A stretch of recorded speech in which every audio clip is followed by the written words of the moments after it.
Hearing session. There might be possibilities for discussions. Pardon? No. Okay.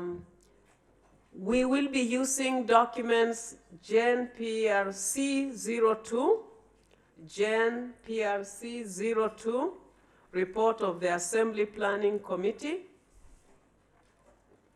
The second document is Gen PRC 03, Assembly Venue Search Report, and Gen Norm 05. They are listed on the projector there. They are projected. So please, you may want to pull those documents out.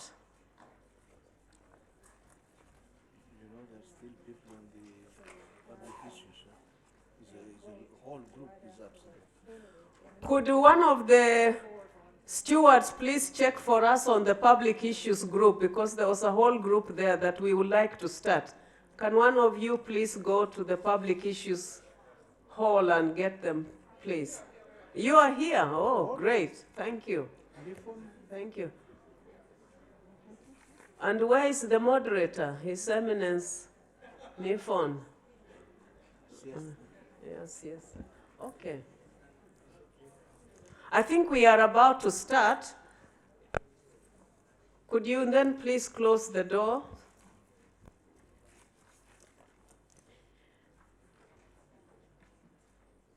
I'm going to invite His Eminence, Professor Dr. Metropolitan Gennadius of Sasima, who is the moderator of the Assembly Planning Committee, to introduce the report and the topics. Welcome. Thank you, Madam Moderator. Miriam, could you come here also, please? Good afternoon. This afternoon, we have to deal with the Assembly matters, and we are beginning with the Assembly Planning Committee report. As you remind, in Trondheim in 2016, the Central Committee elected the APC, the Assembly Planning Committee, and the Worship Planning Committee members, and I kindly invite the members a little to stand and to recognize who they are, please. Please, only four. The group is too big. You know, this is the complexity of the group.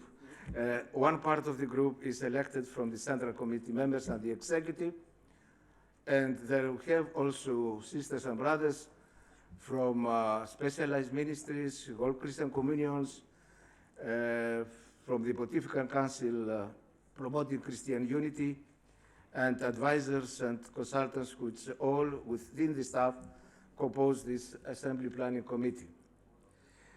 The committee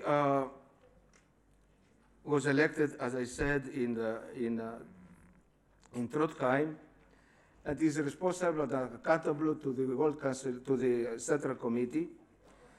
The WCC General Secretary is responsible for implementing the Assembly-related decisions of the Executive and Central Committees. The APC considered briefly the invitations from Evangelical Church in Germany, the EKD, to host an assembly in Karlsruhe, Germany, and from the Dutch Reformed Church and United Reformed Church in Southern Africa for an assembly in Cape Town, South Africa. We see this afternoon we have to discuss on that. Both potential venues highlighted the legacy aspect of their invitations, recognizing the accompaniment of the WCC during the following times of divisions, apartheid in South Africa, and also the Second World War and the Cold War in Germany. Both locations that we see later have experienced and continue to struggle with the impact of reconciliation, social cohesion, the voice of the churches, and the church unity. The APC intends that this be brought into life of the Assembly. The report was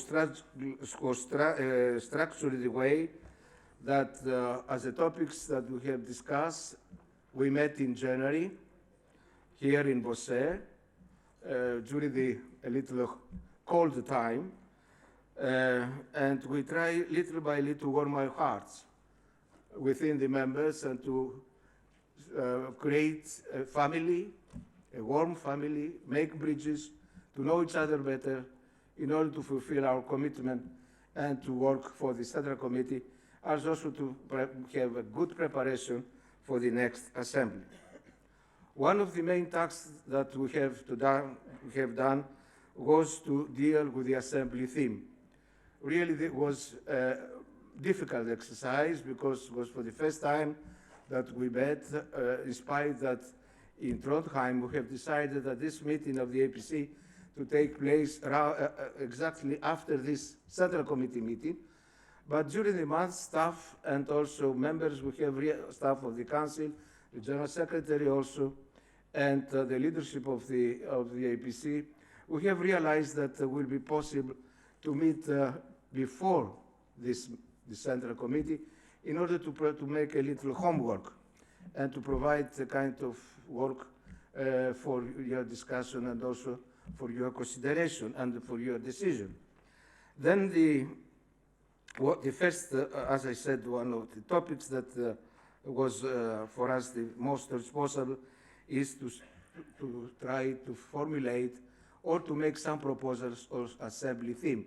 An Assembly, as you know, has a theme, has a sub-themes, and all are focused during the whole spiritual life and during the whole life of an Assembly. Our first exercise during, by dealing with the Assembly themes was to go back to all the themes of the previous assemblies, to see how they were formulated, how they were focused on different theological, biblical topics and so on, and to try not to have repetitions, but to find something new for the 11th Assembly. The theme of our assembly shapes the whole life, as I said. It should be a response to what is needed here and also in our time, says our report. The APC considered what aspects might be highlighted in a potential theme. Topics were suggested included love, harmony, service, diaconia, reconciliation, transformation, and unity, and how God's people are called to be together. After time that we spent 2 or 3 days by trying to exercise and to find the ways to formulate or to propose some themes for you, we have come with, as you see in the report, with 3 optional proposal themes. As I said, we tried not to have a repetition of the previous, but to have to try to find something new. Something never was in a title, either a thought, either a biblical understanding, or a patristic, or from our church traditions teaching. Then the first option is the love of Christ compel us. This is based, as you see, from the 2 Corinthians 5 to 14. In this first optional, let's say, proposal theme, love is a new word for a WCC assembly theme. We have experienced already a little as the General Secretary was focused in his report yesterday. The phrasing of the theme is short, and this facilitates the whole process. A theme should be, has the capacity to be communicate easily, to translate easily to other languages, and not to have misunderstandings, even in the translations. And also to have this journalistic aspect that you can be transmitted widely and very fast. Then the love of Christ compel us is short, has this capacity of translating different languages easily, and this is also understandable. The second option, number 2, there are three proposals. Christ with us together in your love. Again, love is focused. Christ with us in faith, hope, and love. Here, this Trinitarian aspect of faith comes with hope through the love of Christ and woven together by Christ's love. Here, the new words are faith and love. As new words, always the three themes are very short, easy to be translated, and also try to respond to today's need. The third option, we move to another dimension. We went to the dimension of God as a creator, the God of creation, an image of God, that likeness, called to us for reconciliation and unity. And then, as is formulated here, created the image of God, called to reconcile and unite, created the image of God, called to serve, to transform and to unite, and created in the image of God, transformed by grace. Here is the focus of the whole three options are also the anthropos, the anthropocentric, also the role of humankind, of economos of the creation, the steward of the creation, and also the Trinitarian aspect between God and spirit and human being. Also, the themes are very easy to translate and also are more or less a little short. This is the three proposal options that we offer to you through our report. Of course, there will be the sub-themes, which also will complete these sub-themes without to be the theme. For example, the reconciliation, the unity of the church, to keep a harmony, elaborating the theme for an assembly. Now, the second point that we came and we have discussed was the assembly nature and style. And then I invite here Kirsten to introduce us this section. Please. Thank you very much. My name is Kerstin Kolander, and I come from Church of Sweden, and I'm here in an advisory capacity. The Assembly Planning Committee discussed the nature and style for the upcoming assembly, and we believe that in the world today, the APC sees the importance of working together what divides humanity today, and how churches and ecumenical partners can jointly work to build a peaceful and just world for all. And the WCC Assembly is a space, as you know, for the broader ecumenical family to meet, and that means that we are quite a big group of people that choose to come together as delegates and as parts of the broader ecumenical movement. So we discussed various methods and ways on how we could ensure an inclusive atmosphere at the Assembly, how we could find methods to hear more voices than what you can do in a plenary setting. So we propose that methodologies are developed to achieve that. One of those methodologies could be to establish home groups that would meet in a small group of maybe 20-25 each morning to have joint reflection on what they heard during the plenaries, the Bible studies, on the thematic plenaries, as a way of gathering the richness of all of the participants at the meeting and then being able to build into the assembly decisions. We also recommend that there is an intentional work being done to bring together to strengthen the younger generation in participation in the assembly and beyond, and to look at different examples from other organizations, how that has been done for their assemblies. We also think there should be a good balance between business sessions and other parts of the assemblies, so look at how to do that in a good way. We think that the thematic plenaries need to be, of course, closely connected with the overall theme that was just presented, and that different voices are heard. And we also think a few of the plenaries also could speak to a broader issues that where we need to speak to the world and not only to within the ecumenical movement. Finally, we talked about the length of the assembly. As you have seen in the finance documents for this meeting, they repeat the Assembly Finance Committee recommendations of looking at how to reduce the length of the assembly in order to save costs. So we looked at ways of how that could be done, and you can see in the document that A one-day reduction could be achieved by placing exposure trips before or after the assembly, and then use the weekend in between for business, noting that, of course, we would have some free space and also time for worship, of course. And a two-day reduction could be met by taking away a full day of business and reducing the madang and ecumenical conversations to two times rather than several.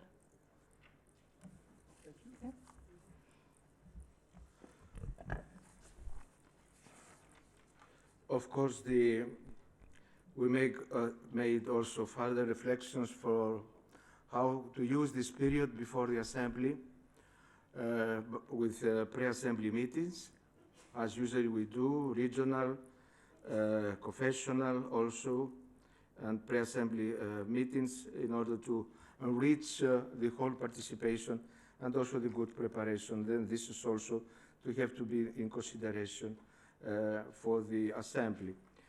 An assembly without prayer cannot exist. Cannot have a meeting of church organization with a fellowship of churches without the focus will be on our hearts, the prayer and the celebration in God's praise. Then spiritual life is needed, and this is the heart of an assembly. Then Miriam will explain how were our reflections on this part of the assembly. Thank you, Moderator.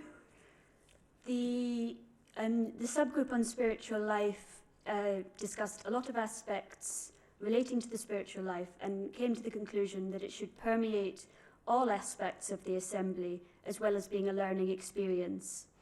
There should be active participation of youth, Idan, indigenous groups, women, and the local host community. So a lot of our recommendations will be dependent on what the venue chosen is, and then we'll bring in aspects of their spiritual life into the planning of the spiritual life of the assembly, and in connection with the assembly worship planning group as well. But we have some specific recommendations: that a prayer for each day be developed for use in all the various aspects of assembly life, that we create a safe and quiet place which is reserved throughout the day for meditation and prayer, that prayers for the midday should be conducted at the place wherever the final activities before lunch occur, the use of spiritual symbols from various traditions along with symbolic acts which are linked to the themes and sub-themes of the assembly. And this would introduce a variety of different prayer styles for participants. We believe that the transition and flow from prayer to the Bible studies should be as smooth and as least time-consuming as possible. That is also why we recommended that midday prayer took place at the place where the final business was. It is also recommended that Bible study materials should be prepared and published ahead of time and be made available to all member churches so that we can connect with the people who are not attending the assembly. That spiritual life workshops should be linked to the theme and able to catch the spiritual experiences of the participants and explore various expressions of spiritualities. We recommend exploring how the spirituality of the host churches can be included as part of the spiritual life of the assembly. And this could include the possibility of having a big event, celebrating together and connecting spiritually and culturally with local congregations and communities. And again, this would need further discussion with the hosts. And we recommend exploring the possibility and guidelines for nominating chaplains and pastoral care personnel for both the pre-assemblies and the life of the assembly as a whole. Thank you, Miriam. The seat allocation was also part of our agenda, and after further discussion, we came to 3 recommendations to Central Committee. The first one is that a letter be sent by the General Secretary to the member churches in November this year, with a deadline for the delegates' name by December 2019. It's more or less a year. It's 13 months. This letter will confirm the number of the faithful and confirm also the seat allocation, explaining the 85% and the 15% system we have discussed already before. Delegation should include fair and adequate gender representation, youth, lay persons, and or they, including persons with disabilities and indigenous persons. The second recommendation is a suggestion may be made to the member churches that the delegation should include experienced delegates, as well new people, ensuring continuity. The letter should also include the right of each member church to send an advisor to the delegation, but the all cost incurred from his or her participation must be covered by the member church. And then was also mentioned be made that facilities will be available for people with disabilities. The third recommendation or proposal was that the 100% of member church delegates should be 750, as was suggested in 2016 Central Committee interim time. And then the total number of delegates to the Assembly should not exceed more than 825. After this discussion with set allocation, we came to communication. You know very well that the 11th Assembly will not be an event in isolation, but will be part of all ongoing process of the WCC life and work. Today we are living with technology. We experienced yesterday, we discussed about the digital projects and so on, and communication, and also we have experienced in Busan, at least in the last assembly, how communication is very important, and the communication strategies has to be established. There the APC recommends to the Central Committee beginning to produce material as soon as the theme and the venue have been agreed upon. Also to use of interactive means as well, traditional media, as the former encourages involvement by millions of people not able to be present in the Assembly by transmitting satellites, by satellite the whole life of the Assembly. To help with the global network, the APC encourages capacity building for communication among WCC member churches and ecumenical partners in the lead-up to the Assembly, that the number of statements be reduced to allow a stronger and more focused prophetic voice, and advising churches on how these are prepared and discussed. There was included also in the report. The last point, which is also very important, and you know, an assembly without considering the finances also is not possible. And this is also the, I don't know how we are combine prayer, money, and economy, and spiritual life. This is very difficult. In Orthodox languages, still theologumen. We have to discuss this, how to find the way to explain. But nevertheless, finance is, you know, very important. We live in a consumer society, and everything is related with economy and finances. The Assembly Planning Committee asked the General Secretary provide further relevant information to the Central Committee in June now regarding the finance requirements. We have already discussed a little, and available funds based on previous assemblies and the proposals for the new assembly, for the 11th Assembly's venue. Finally, not least, we are very grateful to the General Secretary, but also to the staff, that they have done a very excellent work of preparing this meeting of APC. The next meeting we'll plan to have next year, 2019, by considering the resolutions and the decisions made by this respective body. Thank you. This is the end of the APC report, Madam Moderator. Thank you very much. Can we give them a clap? Yes. Thank you. I think we have a video. Is that right? Any question? Ask the, yeah, maybe we can. Let's see the video. Yeah.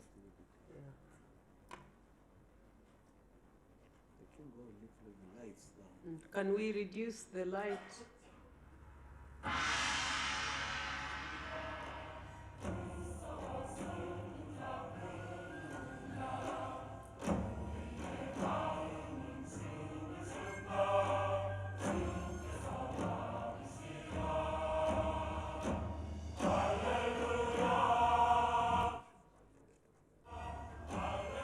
The 10th and most recent.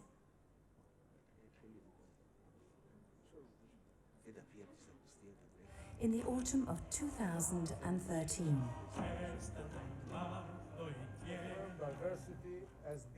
An assembly is the governing body of the World Council of Churches, the worldwide fellowship of Christian churches, in which representatives of the hundreds of member churches identify goals the Council and its partners will pursue together until the next assembly.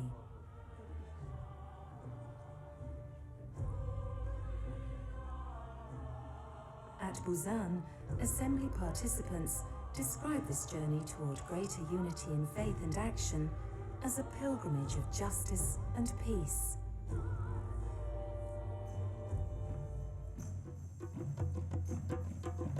It has been said that each of the 10 assemblies since the Council came into being in 1948 has presented the opportunity for the WCC to reconstitute itself. They also reflect changes in the development of world Christianity. Seek good. Seek good and not evil, that you may live. Who is big if you don't? Who is big if you don't? Who is big? A geographical location, historical moment, and cultural context of an assembly set a mood and tone for its deliberations and decision-making. Touches the hearts of Christians all over the Their lives will be full. Who will speak? The setting of an assembly in time and space has always exercised great influence on the event itself and on the direction of the World Council of Churches.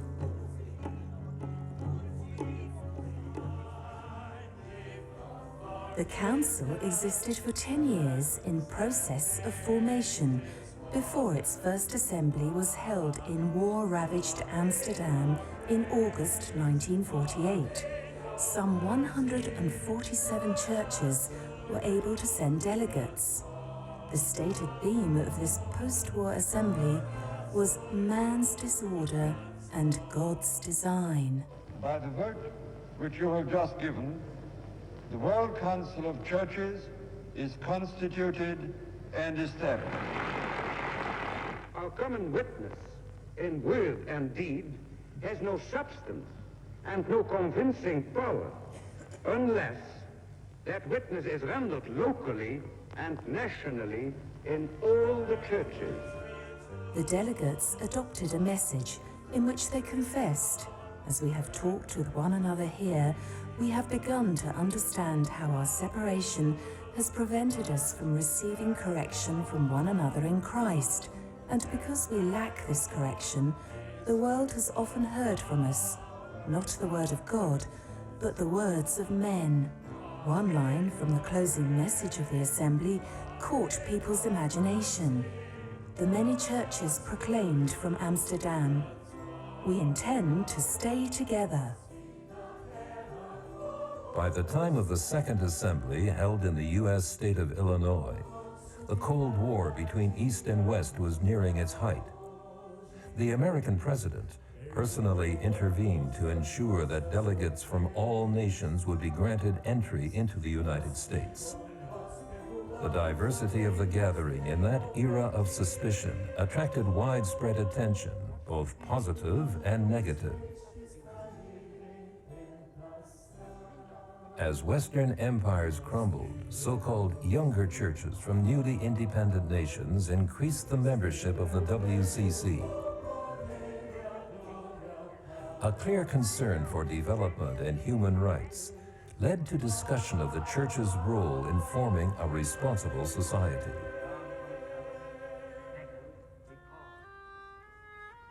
Still more churches from the global south joined the WCC in time for the New Delhi Assembly in 1961, the first such gathering to convene outside Europe or North America. Christianity was a minority religion in this setting, and it was here that the International Missionary Council was integrated into the World Council of Churches. For the first time, Orthodox churches from Eastern Europe were present at the assembly. One product of their participation was a statement of identity by WCC member churches. The World Council of Churches is a fellowship of churches which confess the Lord Jesus Christ as God and Saviour according to the Scriptures, and therefore seeks to fulfill together their common calling to the glory of one God, Father, Son, and Holy Spirit. More than that, the Third Assembly welcomed observers from the Roman Catholic Church. Prior to Pope John XXIII's calling of the Second Vatican Council and the visit of Cardinal Baer to the WCC offices in Geneva, there had been no official Catholic participation in WCC assemblies. The Fourth Assembly at Uppsala had as its theme, "Behold, I make all things new." Participants heard reports of increasing cooperation between the WCC and the Catholic Church, between Orthodox and Protestants, among all the churches in ministries of diaconia and development. On the other hand, even in the neutrality of Sweden, the delegates could not ignore tragic confrontations taking place in Vietnam, Czechoslovakia, Southern Africa, Latin America. Nor could they overlook protest movements ranging in the spring of 1968 from the cities of the United States to the great European universities. Martin Luther King Jr. was to have delivered the opening sermon at Uppsala, but he was assassinated in the spring while campaigning for the poor.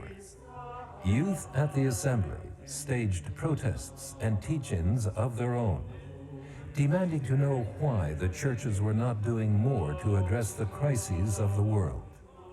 African-American novelist James Baldwin, speaking at Uppsala on the topic of racism, put it this way: "The church is in great danger, not merely because black people say it is, but because people are always in great danger when they know what they should do and refuse to act on that knowledge." Like all assemblies, Uppsala pointed new directions for the WCC. Within 2 years, the council had inaugurated its program and special fund to combat racism. Jesus Christ frees and unites. Liberation and unity formed the themes of the Fifth Assembly in Nairobi, the first to be held in Africa. The Assembly explored the dialogue among proponents of Christian theology from different traditions. Among them, contextualization or liberation theology. Closer ties between the Council, the Catholic Church, and other non-member communions had led to promising dialogue in the areas of baptism, Eucharist, and ministry. It was decided to send a faith and order document on this theme to the churches for their response before the next assembly. The Nairobi Assembly also encouraged interfaith dialogue, and it called for further work on establishing a just, participatory, and sustainable society.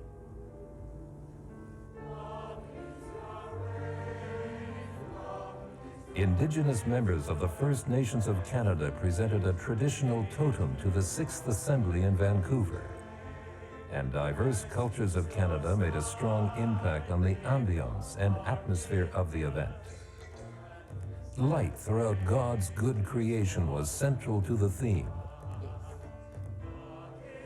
Jesus Christ, the life of the world. Worship took place in a great tent, and one highlight was the celebration of the Eucharist according to the Lima liturgy, that grew out of the baptism, Eucharist, and ministry consultations. As has been done by the Central Committee before us, that the production and deployment, as well as the use of nuclear weapons, are a crime against humanity and must be condemned on ethical and theological grounds. I think we have seen the result of the testing. At least the Marshallese are dying out now. My island that is up in the north is also contaminated. I too have 3 tumors in me. I'm about to have a surgeon, and I'm frightened. I don't know whether I should have children or not, because I don't know whether I'll have a child that is like a jellyfish baby. I don't know whether I will have a child that has 6 fingers, a child that has horn on his head. Early signs of climate change caused the Assembly to call for a conciliar process of mutual commitment to justice, peace, and the integrity of all creation.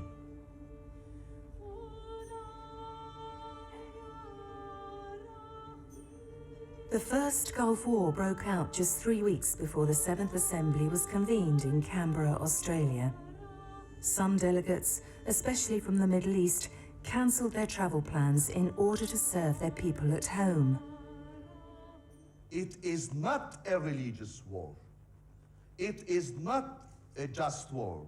It is not a holy war.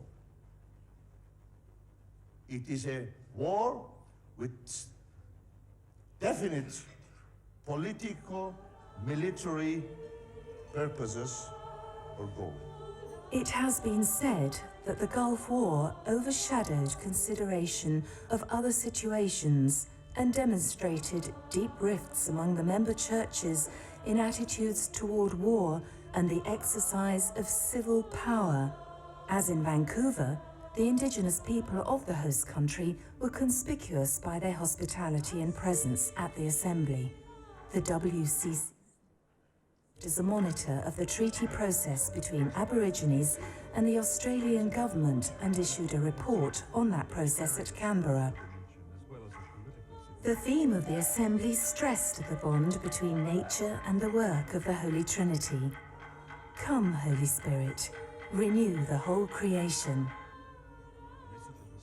The emphasis on cultures in this Christian assembly raised questions regarding syncretism, or inappropriately mixing the gospel with paganism. Similar comments arose in connection with a presentation by Korean professor Chung Young-hyun, who combined poetry, song, and dance, drawing on Aboriginal culture and Korean shamanism. Responses to her contribution prompted debate about Christian tradition and the cultures in which churches live. Complaints of syncretism by Orthodox churches were one element that led to further discussion at the next assembly, and to the work, report, and recommendations of the Special Commission on Orthodox Participation in the World Council of Churches.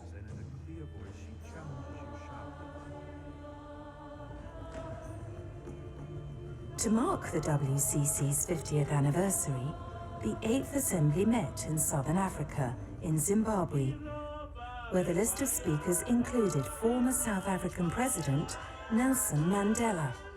To us in South Africa and Southern Africa, and indeed the entire continent, the World Council of Churches has always been known as the champion of the oppressed and the exploited. A process of reflection and self-examination on the part of the WCC reached a significant milestone with the review of a policy statement towards a common understanding and vision of the World Council of Churches. Harare introduced a new dimension to WCC assemblies, the marketplace of ideas. More than a visitor's program or an exhibition hall, it provides ecumenical space for the building of community and sharing of stories and experience. I feel that we've gone through a generation of complainers. We are very good at the accusation side of prophecy, the denunciation side of prophecy, and we've lost hope. We've lost vision. In Harare, it was called a padare, the Shona word for meeting place or center of community. Porto Alegre would employ its own local term, mutirao. In the message of the Ninth Assembly, Christians in Porto Alegre observed that we are made aware by assembly participants of crimes arising daily in their home countries and regions due to disasters, violent conflicts, and conditions of oppression and suffering. Yet we are also empowered by God to bear witness to transformation in personal lives, churches, societies, and the world as a whole. The theme of the Ninth Assembly was a prayer appropriate to any of the assemblies. God, in your grace, transform the world.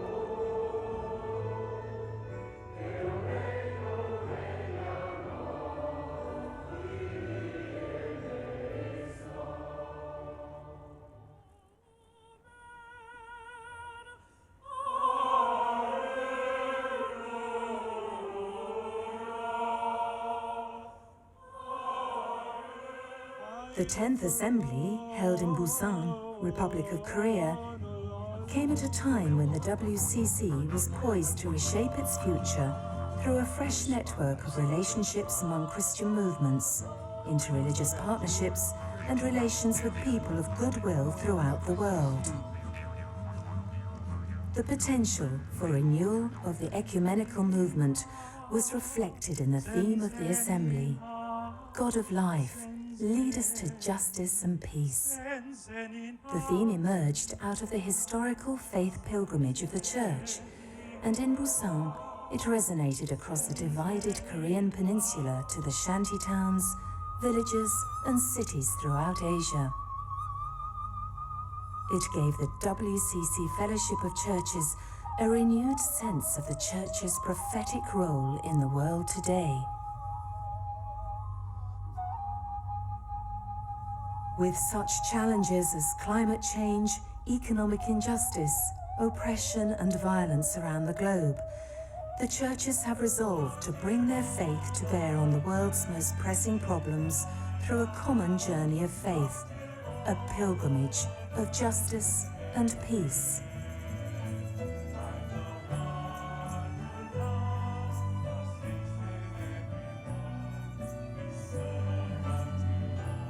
The history of the World Council of Churches has taken it from Amsterdam to Busan by way of gatherings on each of the 6 inhabited continents. These have been the landmarks along the way.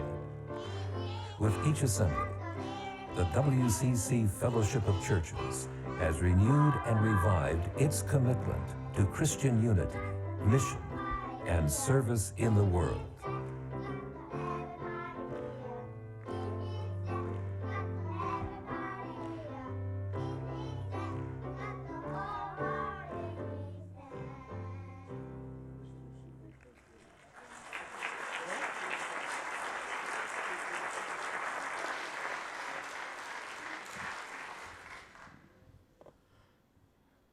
Can we have the lights on?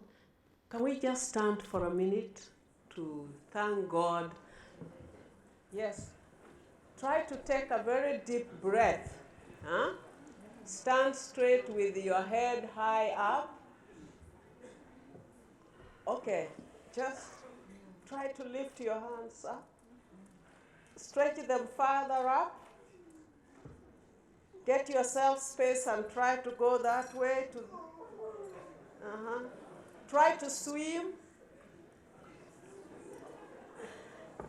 Yes, go backwards, swim backwards on your back. Stretch your legs, shake your legs a little bit. Yeah, shake your body.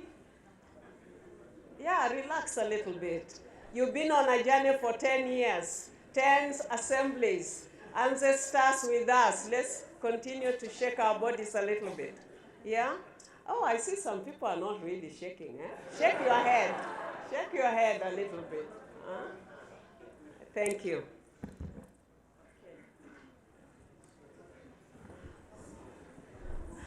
I hope that the video helps us to see the journey that the movement has taken, and in each assembly we have had clear landmarks informed by the signs of the time, the state of our faith and our church. So now we want to take this time to welcome. We want to thank God that we have two communities that have invited us to I see a blue card there. We'll have a debate after the presentation, if you don't mind, yeah? Okay. So we have graciously received extended invitations from two communities of churches. One is the EKD in Germany, and the other one is South Africa. And we'll begin by inviting our German representative to share the presentation on the invitation. Yeah. That is Professor Bishop Strom, Heinrich Strom, who is the head of EKD. I think you can see the name there. Thank you. Welcome.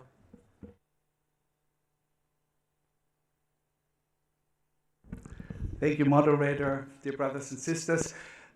Good didactics includes movies, which we have just seen. We had the same idea. So you will have another movie now. Well, first, before I speak, we will try to take you with us on a journey to Karlsruhe, the city in Germany where we want to invite you to. Hi, I'm Lucienne.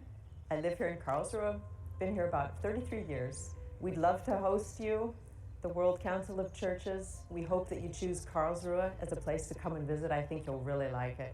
My name is Yasser Eric and I come originally from Northern Sudan. I think it will be marvelous. It will be like a dream for a foreigner, for an immigrant who lives in Germany to come through to see the World Council of Churches.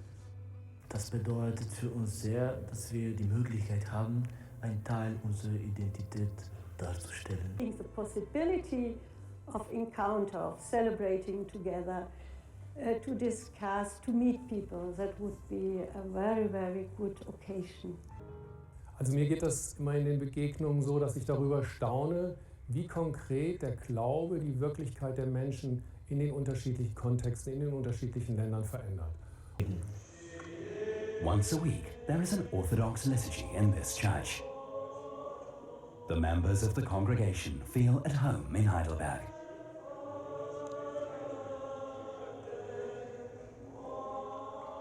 Als Orthodox hier in Deutschland zu leben, ist natürlich ganz normal.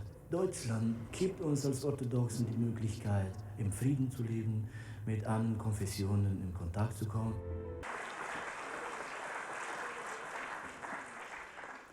Well, dear sisters and brothers, let me first thank you very much for just giving me the opportunity to speak to you today and present the application of Karlsruhe as the possible place of the next assembly of the WCC. It's not only a great honor for me as the chair of 22 million Protestant Christians in Germany, but much more, it's also a great joy personally for me.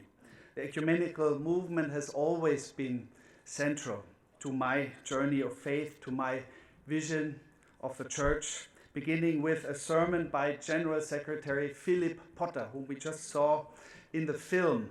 It was sometime in the 1970s, which I listened to as a teenager in my home parish in a little town in northern Bavaria. then with seminars in Bosse and many ecumenical guests at Heidelberg University, where I studied and where I was assistant of Wolfgang Huber, then joining a WCC study group on genetic technology, and then co-organizing a conference on this theme in Johannesburg, participating in many WCC conferences all over the world, and then participating at Porto Alegre Assembly, and then finally chairing the committee which drafted the unity document in the Busan Assembly. And above all, and that's the most important, simply having many dear friends all over the world through the ecumenical movement. I have given you this personal background to help you understand why, when Bishop Petra Bosse-Huber first spoke to me about this vision of inviting you, I was immediately enthusiastic about this vision, and immediately wanted to be part of this effort to try to host you at the next WC assembly in Germany. And I was very happy to quickly see how my enthusiasm was shared by so many in the German Protestant church's leadership, by our brothers and sisters of other denominations, and in the governments and secular authorities as well. From several applications, the Council of the EKD chose Karlsruhe as a city which we are convinced would be a wonderful host for the assembly of the WCC. The people in Karlsruhe, together with us in the churches and beyond in Germany, cordially invite you and are looking forward to you with smiling, curious, and open faces, just like the three young women in the film. Karlsruhe. I suppose many of you are hearing this city's name for the first time, as will most people in the WCC member churches. And for those who don't speak German, it may be a bit difficult to pronounce Karlsruhe, but I promise we will be very generous with accepting the whole bouquet of possible pronunciations from all over the world, which we will hear. We think Karlsruhe is in many ways an ideal location to host an ecumenical cross-border assembly with a European dimension, an assembly that is participatory, involving the whole region and rooted in the heart of the city itself, which you have seen in the film. In combining their skills and gifts, churches and church organizations in southwest Germany and Alsace-Lorraine in France are looking forward to making this happen. They are well known for their long history of intense ecumenical involvement. And you will find detailed information about all this. In your folder, there's also a stick where you will find the films and many other interesting informations. Karlsruhe is a city with a strong tradition of religious tolerance and the integration of migrants and refugees. This led and leads to a general atmosphere of religious peace, which is helpful up until now in dealing with the present challenge of welcoming large numbers of refugees from Iraq, Syria, Afghanistan, Sudan, Eritrea, and other countries. I will never forget the weeks, especially in September 2015, in which hundreds of thousands of refugees arrived in Germany, welcomed by innumerable volunteers, to a large extent from Christian parishes, who tried to let them experience the feeling of dignity which they had so painfully missed in their countries of origin and in their sometimes traumatic experiences on their long journeys. And I will never forget the faces of the children I saw when the chairman of the German Catholic Bishop Conference, Cardinal Marx, and we had lunch at that day at his place, spontaneously decided to go to Munich railway station to welcome arriving refugees. It was 20,000 people arriving just that weekend in Munich railway station. And I saw sadness, I saw relief in those faces of the children, some disbelief, but above all, joy about the teddy bears they received from volunteers after leaving the train. The profile of Karlsruhe fits with much of the program of the work of the WCC. We have heard it or seen it. Karlsruhe is called the residence of law due to the fact that the Federal Supreme Court and the Federal Constitutional Court are located there. Certainly the issues of justice, of reliable legal institutions, of human rights and religious freedom have increasingly become matters of survival in many societies and the global arena at large. And they are and will be high on the agenda of the WCC. Karlsruhe is a green city with ecological issues high on the agenda. Progress has been made in promoting ecological initiatives. People in and outside the churches have realized that they cannot live their lives at the expense of others, and they are working for change. The long debate about nuclear power plants has led to a clear plan to end nuclear energy in Germany that is now being put into practice. Climate protection strategies have been developed with Karlsruhe as one of the forerunners. Churches in the region joined the Germany-wide coalition of churches for climate justice. The Synod of the Protestant Church in Baden, whose bishop you have seen, the EKD and many other regional churches have committed themselves to be part of the global ecumenical pilgrimage of justice and peace following the Busan invitation. This might be a helpful context for the Assembly, which will certainly give great attention to matters of justice and peace and ecology. In the decades after the Second World War, when Germany was not only physically, but also morally and spiritually at rock bottom, we experienced again and again how the ecumenical community sustained us and connected us with our brothers and sisters in other churches all over the world through the love of Jesus Christ. We are on a common journey. We learn from each other. And we get inspiration from the ecumenical community in our sometimes very sober worship services and assemblies, by having friends from other parts of the world who teach us to praise the Lord not only by words, but by moving our bodies in dance, by feeling each other's bodies, by hugs, and by voices which passionately shout out and sing new songs which reach our souls. We need your inspiration in Germany. We have seen how Karlsruhe is located close to France. We have heard about the story of reconciliation between Germany and France. And we've heard this young girl, Carlotta, say, "I'm in the church, and it means for me I have something to hold on to." Many young people assembled in Wittenberg in the last year, 20,000 in the youth camp, and celebrated their faith. And I just think it would be a wonderful backwind to this young generation. I like to call them Generation 2017.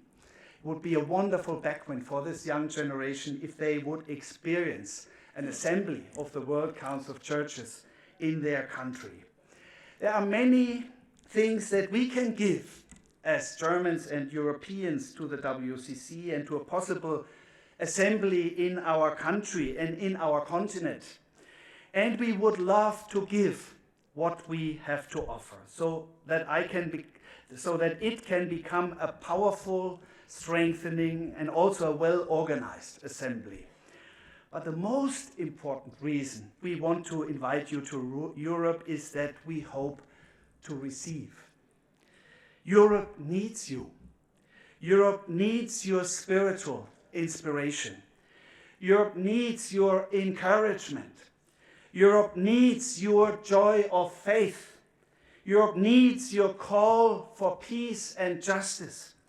Europe needs your presence as a visible sign of the one world we all yearn for. I myself personally, and so many fellow Christians in Germany, would be overjoyed to welcome you in Karlsruhe in 2021. If you decide for Cape Town, we will also support you in whatever way we can to prepare and celebrate the assembly at that most beautiful place. And I can tell you that it's my second home. Mary Ann and I, we are colleagues at the Faculty of Stellenbosch.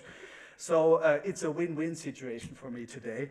But if you decide for Karlsruhe, we will surely praise the Lord for the gift of having the assembly in our home country, and do our best to make you all feel at home as well, and enjoy our hospitality while you come together to celebrate, work, and enjoy during the days of the assembly. Welcome to Europe, welcome to Germany, welcome to Karlsruhe.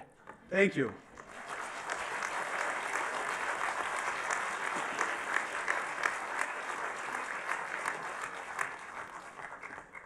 Thank you very much for the presentation.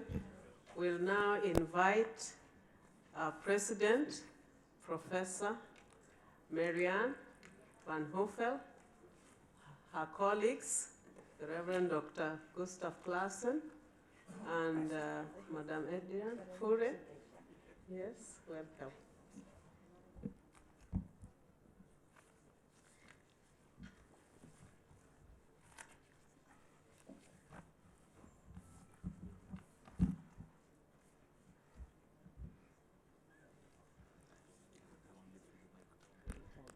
The slide, okay.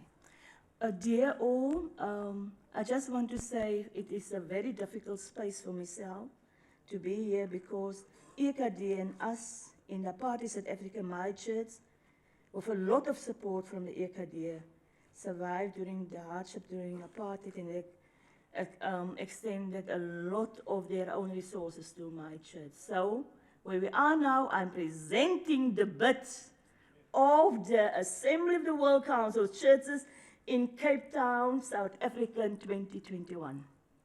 Dear all, we, the South African Hosting Committee, greet you in the name of the Triune God, who called us across the globe in order to attend this specific session today to discern God's will regarding the hosting of the 2021 General Assembly of the World Council of Churches. The hosting committee consists of the following people. It is the Reverend Dr. Gustav Claassen. He's the General Secretary of the Dutch Reformed Church, and you know the history about my church and the Dutch Reformed Church concerning the issue about apartheid heresy, and that we welcome them back, and you as a WCC welcome them back in the folds of the World Council of Churches. I'm representing as the former moderator of the United Reformed Church, the United Reformed Church. The two churches but jointly to host the upcoming General Assembly. And we as hosting committee are quite in depth to Mr. Adrian Fure next to me. He's the Business Development Manager of the Conventions Meeting of Cape Town and Western Cape Convention Bureau, and assists us with all the professional logistic information concerning the destination venue Cape Town, the compilation, the bid, the beautiful brochures you have on your tables. And we want you to prayerfully browse through these brochures during the days to come. The three of us will jointly present to you the bid. And we also want to just extend the word of gratitude before we're going to open the bid, because we're going to consist about two very short videos, 2 minutes, in the end, a 2-minute video. But we also want to convey our gratitude to the WCC, to the venue, search delegation who visit us, namely Mr. Douglas Charles, the WCC staff member, and Mrs. Alexandra Pomesne, a WCC staff member, who done excellent in journey of us for a few days concerning the site inspection early this year. We want to extend our gratitude also to WCC to avail these resourceful people to us. And the churches in South Africa is presenting this bid to you, not as a South African bid, but as you see, as an African bid. We believe in the African continent, in Ubuntu. I'm going to give over to the first video clipping you're going to watch.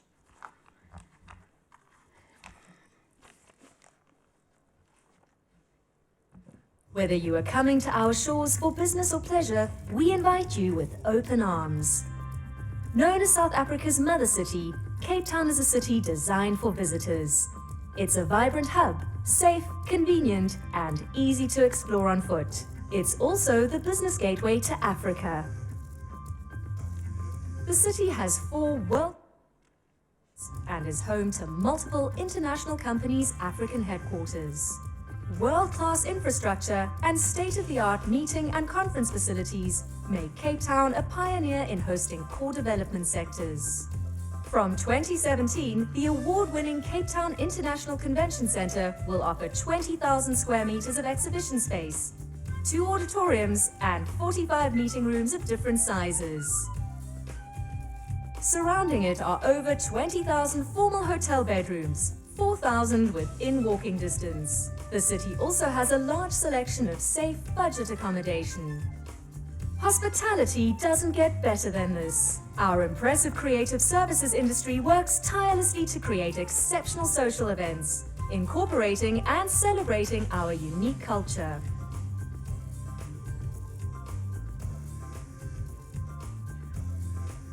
The award-winning Cape Town International Airport, located just 20 minutes away from the city centre and the convention area, was voted Best Airport in Africa. Convenient public transport is available and connects you to the convention precinct and city centre. You're spoiled for choice when your business is done. The Victoria and Alfred Waterfront, the most visited tourism development on the African continent, is close to the convention centre. It's home to luxury hotels, top-class restaurants, and shopping for international brands and local goods. Delegates can visit Table Mountain, Kirstenbosch Botanical Gardens, Robben Island, the Cape Winelands, the natural splendor of Cape Point, and multiple unique experiences in the 5 regions surrounding the city. Meet in one of the most inspiring business destinations in the world. Cape Town and the Western Cape is ready to welcome you.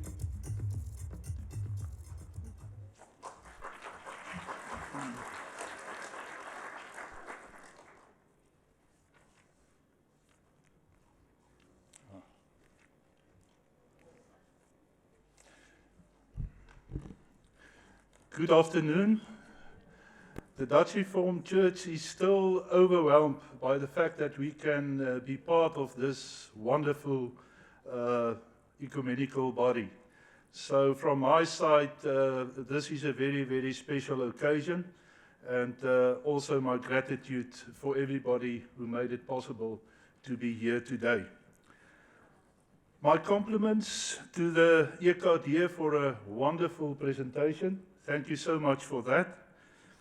The Dutch Reformed Church and the Uniting Reformed Church secured ecumenical support for hosting the assembly and are able to offer the logistical support needed. We are supported over a wide spectrum. Professor Mary Ann mentioned that it's not only a South African bit, but an African bit, and I will point to that. Our proposal were endorsed by a number of ecumenical bodies in Africa and in South Africa particular. The SACC, the South African Council of Churches, which consists of 17 million members. TISA, the Evangelical Alliance of South Africa, which consists of 4 million members. And then there's also the UPCSA, the Anglican Church, even the independent churches, the independent African churches, consisting of 14 million members also endorsed our proposal.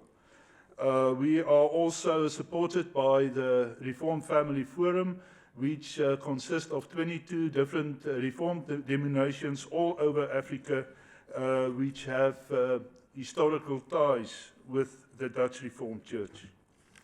Our bid for the assembly of the WCC's meeting in 2021 was inspired by the following key themes: justice, unity and peace, reconciliation and fellowship.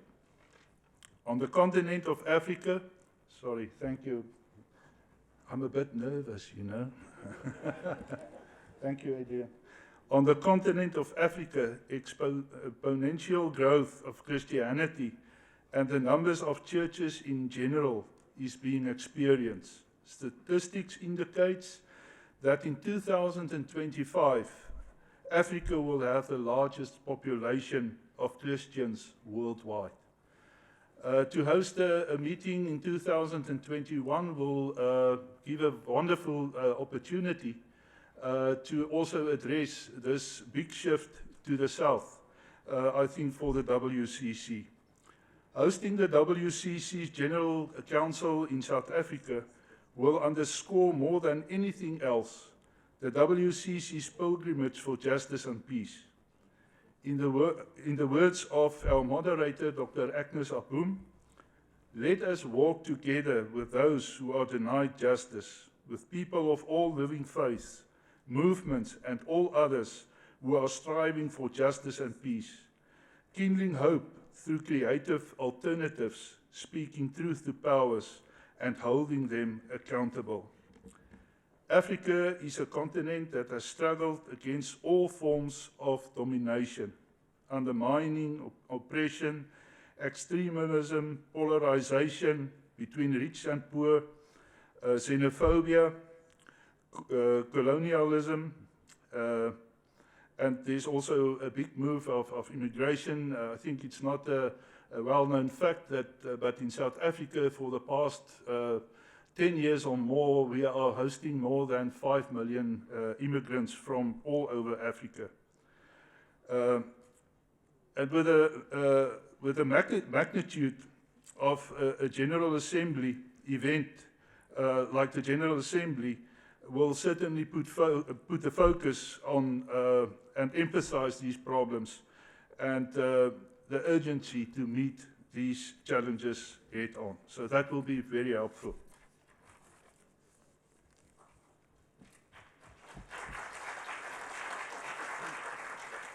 Now, the question will be, why Southern Africa?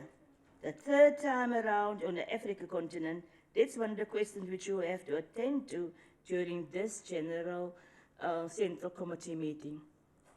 Hosting the next General Assembly in South Africa, like on the continent of Africa, would bring renewed inspiration and impetus to the work of the churches on the continent for reconciliation, just peace, because you know, Africa is at war with herself, and restoration.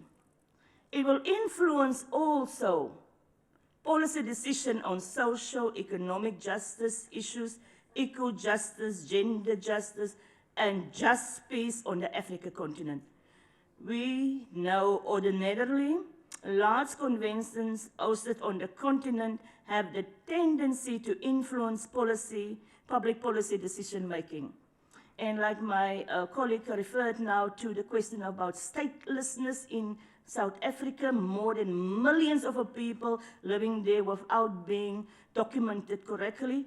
It can influence in future also decision making concerning ratification of international legal. So hosting the WCC Assembly in South Africa would highlight, for instance, the vital role the WCC played in the dismantling of apartheid in South Africa. From 1968, the churches in South Africa immediately embraced the Combat Racism program, and the churches globally state quite clearly apartheid as a heresy due to the hard work the WCC done with the Combat Racism program.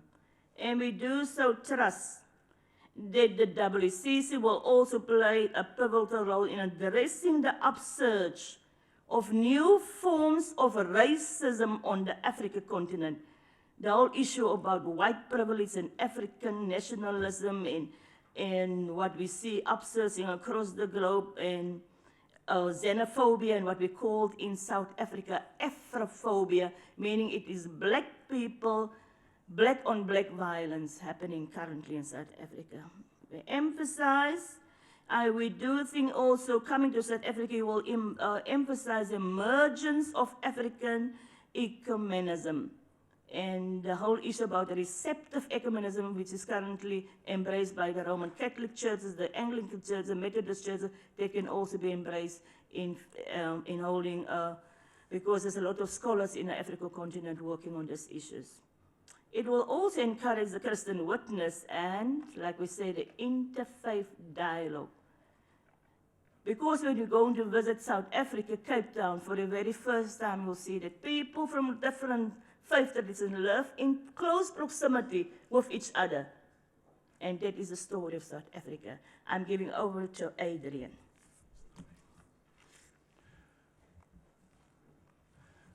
The Dutch Reformed Church and the Uniting Reformed Church in Africa propose to host because for us, in the words of our General Secretary, which he mentioned yesterday in his report, it will be a sign of love and care for the fellowship of churches which the World Council of Churches represent. We therefore respectfully submit that South Africa deserves the chance to host the next General Assembly, which is going to be happening in 2021. We believe that South Africa is ready to host a meeting of this magnitude, as there are adequate facilities, especially in Southern Africa sub-region, in Cape Town in particular. You will experience in South Africa. In coming to South Africa, you will experience in South Africa a fellowship of love that will may be helpful in defining and embodying what the ecumenical movement of fellowship of love would entail. We are warm and we are friendly people, and we are very well known all over the world for our hospitality. So please come, feel free to interact with us in the space and time that will be given. We try to stick to our time and acknowledge that more information may be needed. You are more than welcome.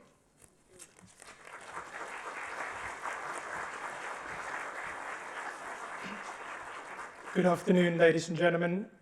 It is a great honor that I stand in front of you today as a representative of the South African government. It is an honor to extend the invitation to WCC to consider South Africa as a host for 2021. First and foremost, I want to point out that Cape Town is the #1 convention destination in Africa. We host around 45 international association congresses every year.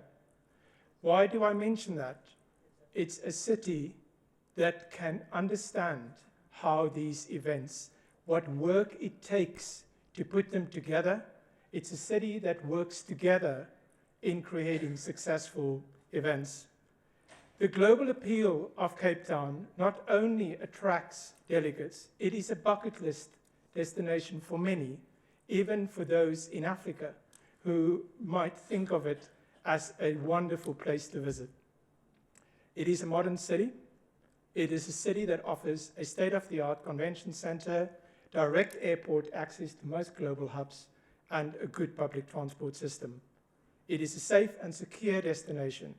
We welcome millions of visitors every year to our city. We take this very seriously. The South African currency is also very favorable to international visitors, especially when it translates to the individual spend on the ground. It's an English-speaking country in the same time zone as Europe, and it's also a center of learning. The convention center and the core area is located right in the heart of the city. It is surrounded by all the key attractions and all the key hotels. As mentioned earlier by the video that you've seen, The convention center is located really in the heart with around 20,000 hotel bedrooms. 4,000 of those are within walking distance. In addition to that, currently the city offers about 18,000 rooms on Airbnb. Why I mention that is the city offers a wide range of affordable options to delegates. It offers 20,000 square meters of exhibition space, the largest of which can seat about 8,000 people for your large events, 2 auditoriums and 45 meeting rooms. Just to point that out. The proposed venue is the Cape Town International Convention Center. We've introduced those.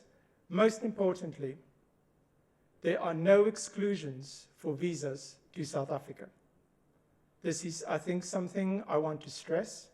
We work very closely with Congress organizers in streamlining this process. From early next year, that will be made easier by e-visas. So I think that for us, especially for African delegates and people from the developing world, that is a core issue to consider. South Africans and Cape Townians in particular, we love to show off our food, obviously our wine, and also our wonderful natural beauty. It is a creative destination. It is a destination with a rich cultural history. It is a meeting pot. It is where oceans meet. It is where East and West meet. It is a country that, and a city in particular, that is known for a center of discussion. And then it is also a city with strong Christian communities. In South Africa, particularly in Cape Town, it is a city where a lot of religions and a lot of people have come together in the past. And then, in conclusion, in the words of our father of the nation, Nelson Mandela, it's also his 100th anniversary this year, education is the most powerful weapon which we can use to change the world. South Africa and Cape Town in particular, with the bidding partners, humbly invite you to consider Cape Town and South Africa for 2021, and maybe we can learn from each other. Thank you so much.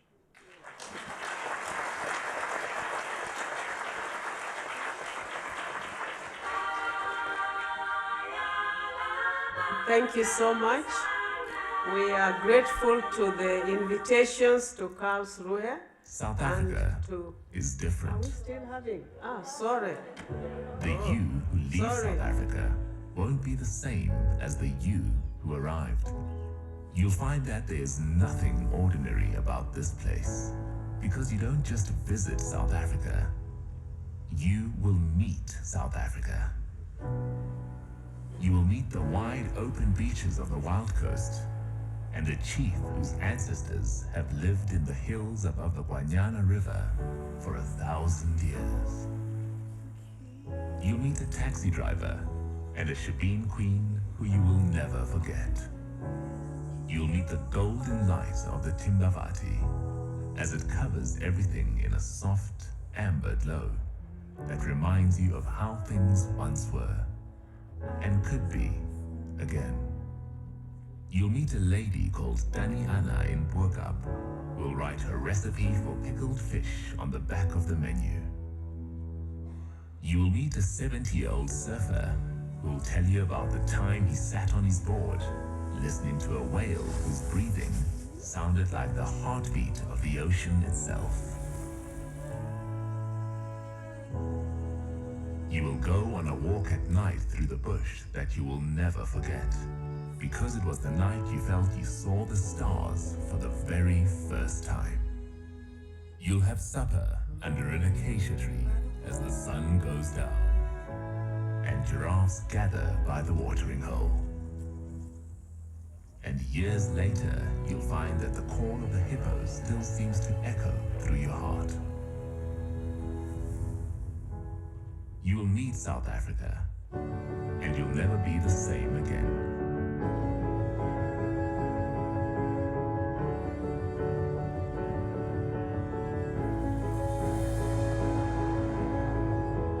South Africa experience here will change the way you see the world and the way you live your life.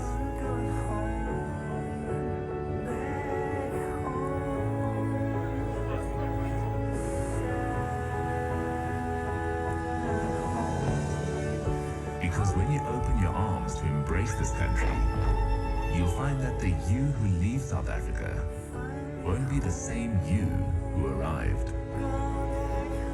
Because when you meet South Africa, you'll find that none of it, not one little bit, is ordinary.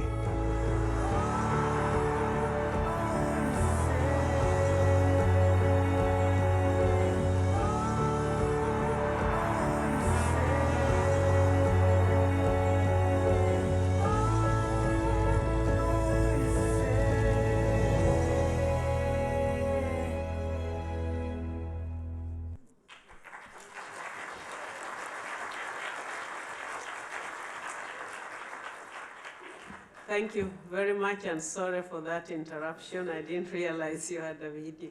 I'd like to seek the mind of the House.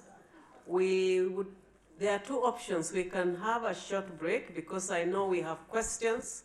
We have to the Assembly Planning Committee, but also related to the two wonderful and special invitations. And therefore, we can do two things. Either we have a quick break and come back and do table talks for 5 to 7 minutes and then raise some questions. That means we extend a little bit. So if we can try to be here in time so that we have a little time to really just have some questions at the table, clarifications before we raise questions to the Assembly Planning Committee